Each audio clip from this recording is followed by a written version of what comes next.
নমস্কার, আপনারা দেখছেন নিউজ হান্ট টিভি। আপনাদের সাথে আমি রয়েছি বর্ষা। মালদার কালিয়াচকের বামুনটোলা একটি ছোট্ট গ্রাম, তবে এখন মাদক কারবারে বড় নাম হয়ে উঠেছে।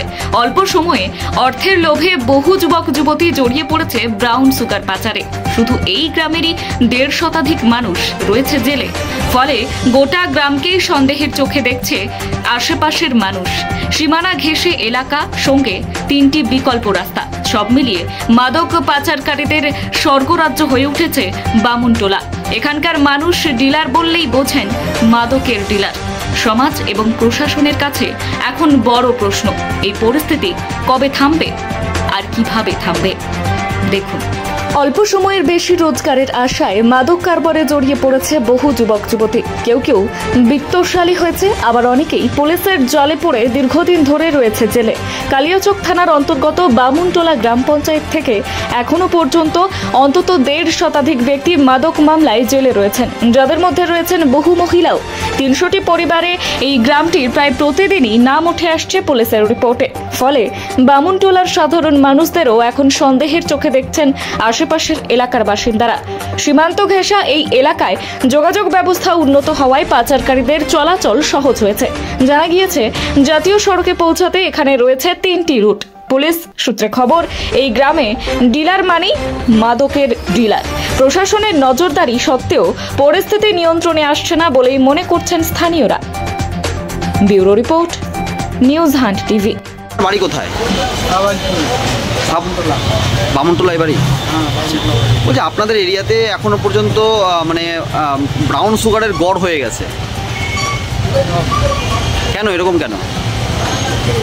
তা এখন কী করে বলবো? আমরা খাইটা খাওয়া মানুষ, খাচ্ছি আর খাচ্ছি, ওই ধান্দা। আমার ওগুলো কোনো ধান্দা নেই। অনেকেই তো ধরা পড়ছে ওই এরিয়ার। আমরা কোনো ওগুলো ধান্দাতে নাই। তো যে যা করছে, আমরা ওগুলা দেখতেও যাই না, আর আমরা বুঝতেও যাই না। কতজন জেলে আছে এখন ওই এরিয়ার? আর ঠিক বলতে পারবো না তো কত কি আছে, এখন আইডিয়া কেমন করে বলবো? গুনতে হবে করে একর থেকে গোটা গ্রাম থেকে। হ্যাঁ, কতজন আছে তাও একটা আইডিয়া? আইডিয়াও ওরকম হবে কিছু বললে আমার কাকা ভাইটা ওখানে ভেবে তো সবাই নিতে হবে না। 100-র ওপরেই আছে। মানে যুবকরাই বেশি জড়িয়ে পড়েছে, এরকম কেন হয়েছে? কি মনে হচ্ছে আপনার? এখন কী করে বলবো আমরা, কি মনে হচ্ছে? তবে মনে ঠিক আছে, কী করছে না করছে এখন পয়সা যখন রয়েছে। আপনার নাম কাকু? ইস্তাবুল হক। ইস্তাবুল হক, বাড়ি বামুনটোলাতেই। দাদা, আপনার বাড়ি কোথায়? আমার বাড়ি বামুনটোলা। বলছি, ওই এলাকায় বেশ কিছু দিন ধরে মাদকের একটা আস্তানা গড়ে উঠেছে, সাম্রাজ্য গড়ে উঠেছে, কেন?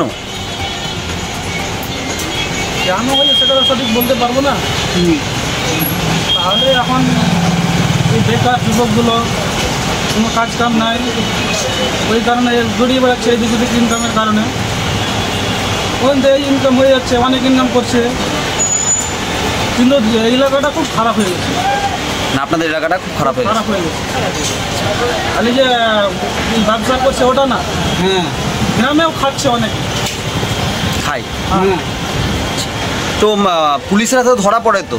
হ্যাঁ, পড়ে। কতজন জেলে আছে আপনাদের পাড়ার? সঠিকভাবে বলতে পারবো না, প্রায় 100খানিক হয়, 100 কাছাকাছি।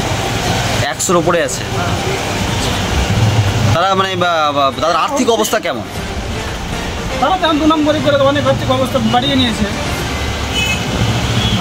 ব্রাউন সুগারের কারবার করে।